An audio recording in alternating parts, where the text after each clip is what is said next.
Hello दोस्तों, आप सभी को गुलाब जामुन जैसी मीठी मीठी नमस्कार। और उसी के साथ आप लोगों का स्वागत है आईपीओ के लव ट्रायंगल शो में, जहां पर एक ऐसा आईपीओ जो आईपीओ कैटेगरी से बिल्कुल डिफरेंट होने वाला है। Bharat highways infrastructure investment trust इनविट लेके आ रहा है अपना जी आईपीओ, जिसके बारे हम पूरी डिटेल में आज इस कंपनी का पूरा कच्चा चिट्ठा खोलने वाले, बेसिक से लेके एडवांस तक। लेकिन उससे पहले हमें समझना पड़ेगा कि ये इनविट आखिरकार होता क्या है। देखो, लास्ट ईयर ना नेक्सस सेलेक्ट का एक आईपीओ आया था जो था हमारा रीट। सिमिलरली वैसे ही होता है हमारे पास इनविट। अब इन दोनों में डिफरेंस क्या है अगर देखा जाए तो यहाँ पर जो रीट होता है वो तो जो इन्वेस्टमेंट करती है वो करती है रियल एस्टेट में, यानी कि जो भी हमारी रियल एस्टेट प्रॉपर्टीज वगैरह होती है वहां पर ये इन्वेस्टमेंट करती है। सिमिलरली इनविट में जो इन्वेस्टमेंट किया जाता है वो किया जाता है इंफ्रास्ट्रक्चर में। यानी कि अगर हम सिंपल सी लैंग्वेज में समझने की कोशिश करें, आपने एक घर बनाया, एक अच्छा खासा घर बनाया, फिर आपने उसको रेंट पर दे दिया और आपको वहां से किराया मिलता आ रहा है जो आपकी इनकम हो रही है, और आप इस किराए को अपने फैमिली मेंबर के साथ डिस्ट्रीब्यूट कर रहे हैं। तो जो ये किराए वाली इनकम हो रही है, ये आपको हो रही है इसमें इनकम।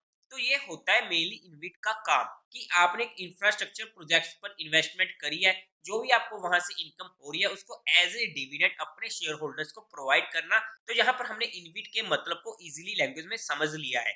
बट अब क्योंकि ये एक ऐसा आईपीओ है, या फिर हम कहें कि इनविट एक ट्रस्ट है, कि किस तरीके से यहाँ पर काम होगा, हमें अच्छा खासा प्रॉफिट होगा, लॉस होगा, जिसके बारे में आज के टाइम पर कुछ भी कहा नहीं जा सकता है। और अगर हम बात करें क्या हमें यहाँ पर 20 to 30% का लिस्टिंग गेन देखने को मिल सकता है, हम उसके बारे में भी कोई भी आइडिया नहीं लगा सकते हैं। बट जिस तरीके से एक दो आईपीओ आए हैं, लाइक रीट का ही आया था लास्ट ईयर, या उससे पहले एक दो रीट्स के आईपीओ थे, तो वहां पर अगर हम देखते तो ओवरऑल में इतनी अच्छी ग्रोथ हमें देखने को नहीं मिली है। बट ये आईपीओ या फिर ये इनविट किनके लिए सबसे बेस्ट होती है? अगर हम बात करें किसी के पास इतना सारा पैसा, उसे समझ ही नहीं आता कि मैं कहाँ पर इन्वेस्ट करूं, कि मेरे पास तो इतना सारा पैसा है, मैं हर जगह पर इन्वेस्ट कर चुका हूँ, अब मुझे कोई नई क्लास ढूंढनी है। तो उनके लिए ये बेस्ट हो जाता है कि वहां पर उनको सिर्फ वहां पर डिविडेंड की अच्छी खासी इनकम होती रहे, क्योंकि ऐसी कंपनीज हमें डिविडेंड देती रहती हैं, क्वार्टरली भी दे देती है और फाइनेंशियली तो हमें मिलता ही रहता है। तो इस तरीके से हम यहाँ पर इनकम कर सकते हैं। तो ये था मेनली हमारे पास इस कंपनी का क्या काम करती है, किस तरीके से काम होता है इनविट में, तो आपको समझ आ चुका होगा। बट अगर मैं स्टार्टिंग में ही इसमें अपने पर्सनल डिसीजन की बात करूं, तो मैं इसे इजीली बीइंग ए डिफेंसिव होकर अवॉइड करने वाला हूं। बीइंग ए अग्रेसिव होकर अगर मुझे ये आईपीओ अप्लाई करना हुआ, क्या करूंगा, आज के टाइम पर ऑलमोस्ट सर्टेन है कि अवॉइड कर दूंगा। बट अगर करना हुआ, अगर मुझे क्वालिफाइड और एचएनआई की तरफ से काफी अच्छा रिस्पॉन्स देखने को मिल जाता है, तो वहां पर बीइंग ए अग्रेसिव होकर मैं एक दो नामों से अप्लाई करूंगा, ज्यादा नामों से अप्लाई नहीं करूंगा, क्योंकि यहाँ पर लिस्टिंग या डिस्काउंट कैसे परफॉर्म करेगा ये आईपीओ कोई भी आइडिया नहीं लगा सकते हैं। तो इस पॉइंट को हमें ध्यान में रखना पड़ेगा।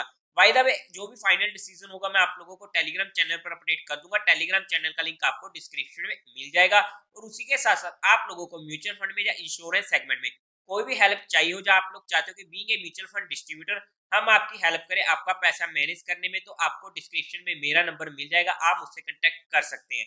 उसी के साथ साथ अब अगर हम कंपनी की बात कर लेते हैं, तो अगर हम सबसे पहले कंपनी को बेसिक डिटेल्स स्टडी आउट करने की कोशिश करते हैं, तो ये एक इंफ्रास्ट्रक्चर इन्वेस्टमेंट ट्रस्ट होने वाली है, जिनका काम होता है एक्वायर, मैनेज एंड इन्वेस्ट करना in a portfolio of infrastructure asset. Company obviously SEBI के द्वारा ऑथोराइज होने वाली है।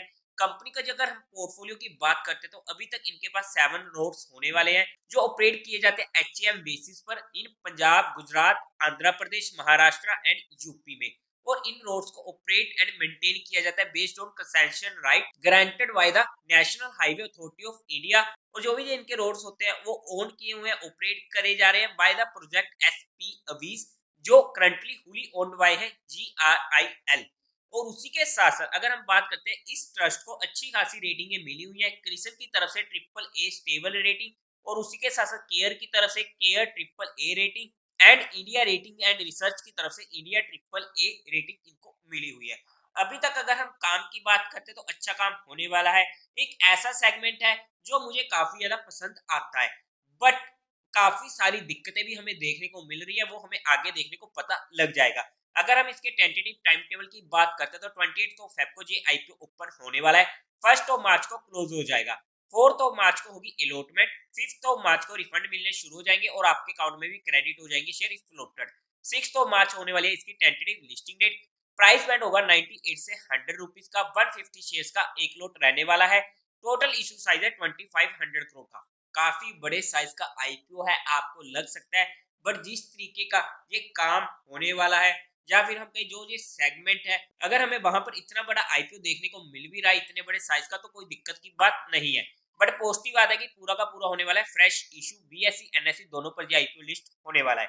कोटा की बात करते हैं तो 75% का कोटा होने वाला है जहां पर क्वालिफाइड का, और 25% का होने वाला है एचएनआई का। तो रिटेल कैटेगरी, तो यहाँ पर जितने भी रीट या इन्वेस्ट वाले आईपीओस होते हैं वहां पर रिटेल कैटेगरी में पोर्शन नहीं होता है, बिकॉज इनको भी एक अच्छा खासा पैसा चाहिए होता है। तो वहां पर बड़ी अमाउंट हमें एचएनआई या क्वालिफाइड की तरफ से देखने को मिलती है, जिसकी वजह से जहां पर हमें रिटेल कैटेगरी में पोर्शन देखने को नहीं मिलता है। बाय द वे, अगर हम लोड साइज की बात करते हैं, ऑब्वियसली रिटेल में होने वाला नहीं वाला है, तो इसका कोई फायदा नहीं है। स्मॉल एचएनआई में हमें मिनिमम 40 लोड्स के लिए अप्लाई करना पड़ेगा, जहां पर टोटल शेयर्स हमें बनने पड़ेंगे 2100। टोटल अमाउंट हो जाएगी 2,10,000 की। बिग एचएनआई में 67 लोड्स के लिए मिनिमम अप्लाई करना पड़ेगा, जिसकी अमाउंट पड़ेगी 10,05,000 रुपीज की। अब अगर हम बात करते हैं कंपनी के मेन मुद्दे की या फिर कंपनी के मेन नेगेटिव पॉइंट की, तो वो होने वाला है इसके फाइनेंशियल। तो अगर हम जहां पर नजर बनाते हैं, टोटल असेट 2021 में थे 4900 करोड़ के, जो इंक्रीज होते होते first 6 month of 2024 financial year तक पहुंच गए 5900 करोड़ के। काफी अच्छी ग्रोइंग रेट है। रेवेन्यू की बात करते हैं, 2021 में था 2170 करोड़ का, नेक्स्ट ईयर कम हुए 1600 करोड़ तक। नेक्स्ट ईयर 2023 में फिर से कम हुए 1537 करोड़ के। पहले 6 मंथ में 388 करोड़ के। अगर हम एवरेज करके पूरे फाइनेंशियल ईयर की भी निकालने की कोशिश करें, तो जहां पर भी हमें काफी अच्छा डिक्रीज देखने को मिल रहा है। मतलब कि जहां पर इनके रेवेन्यू ग्रोइंग की जगह पे डिक्रीजिंग वाले हमें देखने को मिल रहे हैं, जो हमें इस कंपनी का सबसे बड़ा नेगेटिव पॉइंट देखने को मिल रहा है। प्रॉफिट आफ्टर टैक्स 2021 में था 149 करोड़ का, नेक्स्ट ईयर हाफ से भी काफी ज्यादा कम हो चुका था 62 करोड़ का। 2023 में काफी बड़ा बाउंस आया 527 करोड़ का, बट पहले 6 मंथ में 101 करोड़ का। जहां पर भी हमें काफी ज्यादा अप एंड डाउन देखने को मिल रहे हैं, जो हमें फिर से एक इसमें अनसर्टेनिटी दिखाते हैं, यानी कि टॉप लाइन और बॉटम लाइन दोनों में हमें दिक्कत देखने को मिल रही है। हाउएवर, जहां पर रेवेन्यू हमें कंटिन्यूसली डिक्रीज होते हुए देखने को मिले हैं, बट मुझे समझ नहीं आ रहा कि एकदम से इतने ज्यादा प्रॉफिट कैसे इंक्रीज हुए, जो मेरे लिए क्वेश्चन मार्क हो जाता है। अगर मैं ओवरऑल फाइनेंशियल्स की बात करूं, तो जहां पर फाइनेंशियल में मुझे काफी ज्यादा दिक्कत देखने को मिली है, जो ये आईपीओ फाइनेंशियल बेसिस पर पास आउट नहीं होता है। और उसी के साथ साथ अगर हम कंपनी के ऑब्जेक्टिव की बात करें, तो इनको अपनी कुछ उधारी वगैरह चुकानी है, तो ये कंपनी का मेन ऑब्जेक्टिव होने वाला है। और सेकंड, इनका कॉर्पोरेट पर्पस जो ऑब्वियसली रहता ही है किसी भी आईपीओ में। तो यहाँ पर अगर हम इसके जीएमपी की बात करते हैं, तो आज के टाइम पे कोई भी काम नहीं हो रहा है ग्रे मार्केट में। और उसी के साथ साथ ऐसा कोई भी आईपीओ नहीं है इनविट का कि हम किसी के साथ कंपेयर कर सके, और हमारे पास प्रॉपरली कोई ट्रैक रिकॉर्ड भी नहीं है जहां पर हम कोई भी आइडिया लगा सके। देखो, स्टॉक मार्केट में ना काफी कुछ आइडियाज पर भी डिपेंड करता है कि किस तरीके से आदमी की, किस तरीके से हमारी साइकोलॉजी काम करती है। तो यहाँ पर साइकोलॉजी को समझने के लिए हमारे पास कुछ ट्रैक रिकॉर्ड होना चाहिए, जो हमें यहाँ पर अवेलेबल नहीं है, जिसकी वजह से यहाँ पर हमारा थोड़ा सा रिस्क फैक्टर ऑटोमेटिकली इंक्रीज हो जाता है कोई भी डिसीजन लेने से पहले। तो यहाँ पर जो भी डिसीजन आप लोग लेने वाले हो, तो एक बार अपने रिस्क रिवॉर्ड रेशियो और अपने माइंडसेट के अकॉर्डिंग अपने फाइनेंशियल एडवाइजर से कंसल्ट करके कोई एक्शन लीजिएगा, क्योंकि हमने यहाँ पर किसी भी तरीके कोई भी इन्वेस्टमेंट टिप या एडवाइस नहीं दिया है। हमने सिर्फ कंपनी को स्टडी किया है एजुकेशन पर्पस। तो देवी और सज्जनों, उम्मीद है आप लोगों को ये वीडियो अच्छी लगी होगी, तो इस वीडियो को लाइक कीजिएगा, शेयर कीजिएगा और साथ ही साथ चैनल को सब्सक्राइब करें। हर हर महादेव।